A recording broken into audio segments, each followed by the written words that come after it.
Welcome back to another video. Luke Hart here, board ogler, ready to do another review. This one's kind of special to me actually. This is it's a part of my sort of career. Early in my career when I was shaping boards, this was one of the boards that came along in an era where there was a few shapers really sort of thinking outside the box from short boards, and hybrids were coming into play. So this is the one that I remember it was always competing with my doofer at the time, and I just loved it. More functional than something like the Hayden Shapes Hypto Crypto that came out, and then not quite as refined as the doofer. It kind of sat in the middle, and I always remember thinking like, oh, it's kind of got the best of both worlds, this thing. So I would always consider this board as a hybrid all-rounder that suits maybe slightly more average surfers and smaller, softer waves. So it ends up working in a really wide range of conditions. It is the Axel Lorentz OG. Original gangster, first hybrid on the market, and I think that it absolutely deserves that recognition. So let's have a little look around it, and we'll explain as we go. So first things first, you're starting on the outline. I think it's synonymous now with like a classic sort of shorter rail line hybrid. So you've got the kind of elliptical outline, quite rounded, slightly wider than a standard board at the same size. So for example, this is a 6.0 and it's 20 3/4 in width. To get you all that curve on the rail, it maintains a kind of slightly higher wide point and a bit longer rail line parallelity, and then it drops down into that sort of wider pinched nose, and then it pulls all the way down into this pintail.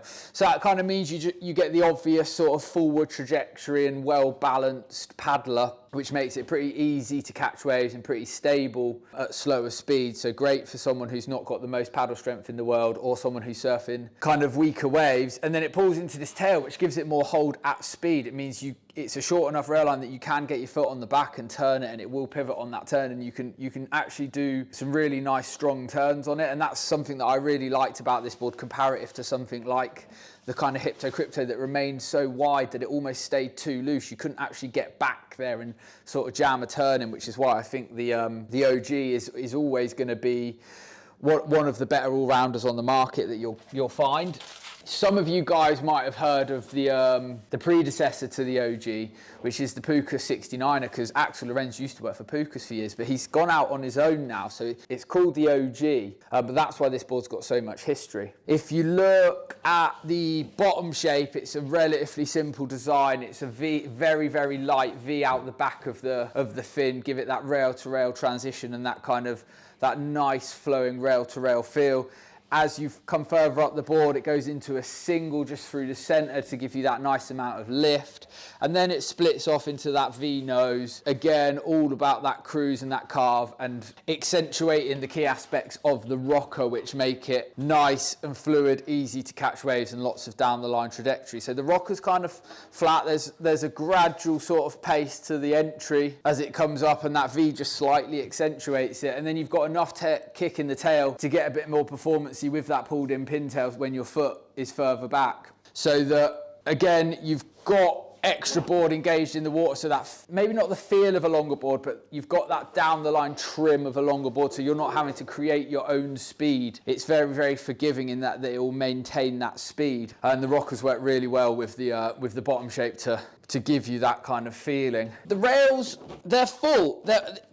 Given the fact that this has got quite a flat deck to maintain lots of extra foam, the rails are pretty full, but they do drop down. I'm not sure if it'll pick it up on the footage, but you've got kind of a flat deck till here, and it will drop down into kind of a performance-y sort of 60-40 rail. It softens up a load in the nose to add that forgiveness, and then you've got this hard edge in the tail that works in conjunction with the side fins a lot like the hard edge on a high-performance shortboard. So it's just petering out, maybe kind of like a 4 fingers up from the fins, give you that nice release point, give you something to really bite into when you've got a lot of back foot pressure. Inside this sort of easy, user-friendly to surfboard, you do have performance at its core. That's what Axel's very well known for, is adding flow and fluidity to something that's more performing.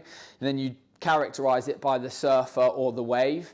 This thing kind of ticks a lot of different boxes, because you can be Caperecero, who's one of the most famous Spanish sort of traveling surfers, who would always have one of these in his bag when he went traveling because of how many different waves it would go in, all the way down to someone like myself, or even, you know, with your weekend warrior who's just going out at high tide fish drill, who wants to get in early and just have a lot of extra planing speed when the waves maybe aren't offering enough pace, and we can't generate our speed as well as other surfers. This is the sort of board that will help you along with that. So again, flat decks, extra foam up the chest, carries tons of volume, and it has this small kind of soft beat which maintains that thickness all through the nose. So you can imagine that if a board's doing that, you're slowing down, you're anchoring it, and it's sometimes someone who's not good at generating speed off their front foot, their board might be sitting like this, where if you get that forward foil, the board naturally wants to sort of go forward, so you can be less aggressive with your approach to gaining speed. So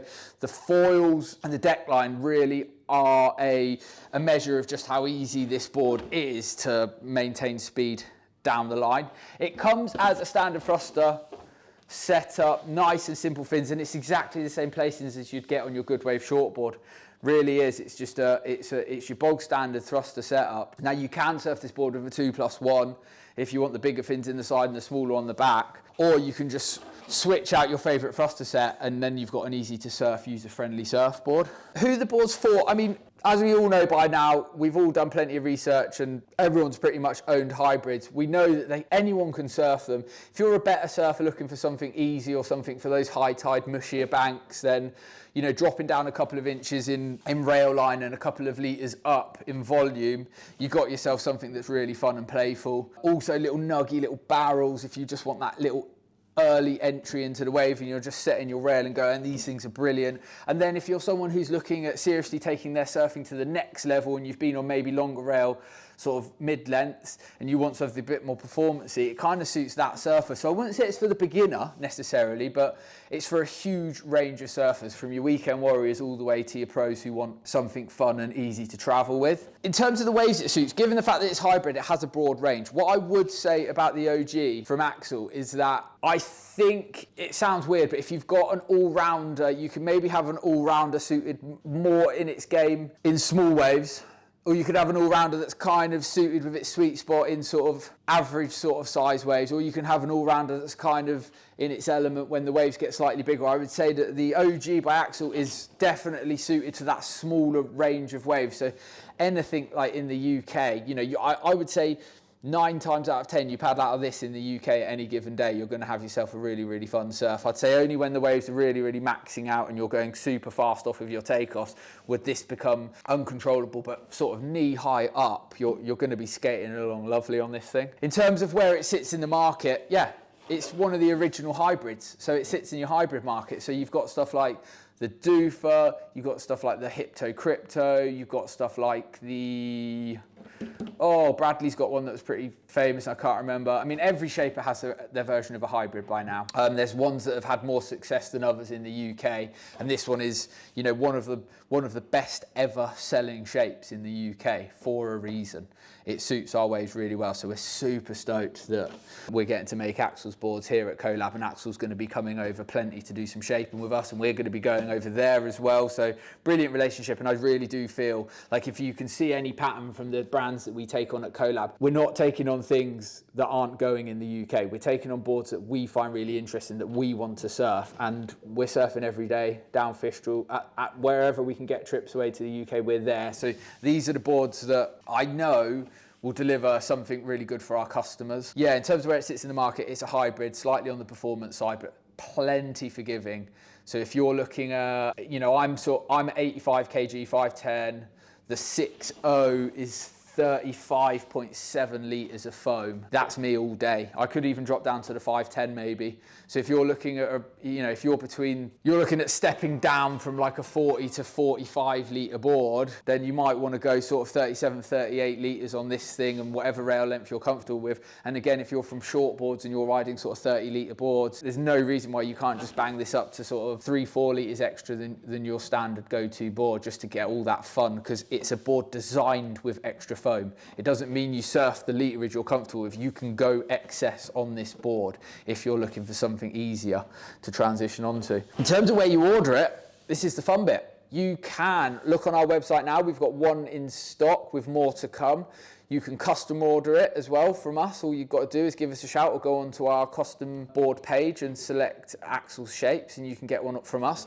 They are going to be available very soon at some of our major stockists like Mango, Down the Line, Board Shop. You're going to see this brand a lot. This is a big thing for the UK industry. Axel's shapes have sold hugely over the years in the UK because they work so well in our conditions, and long may it continue.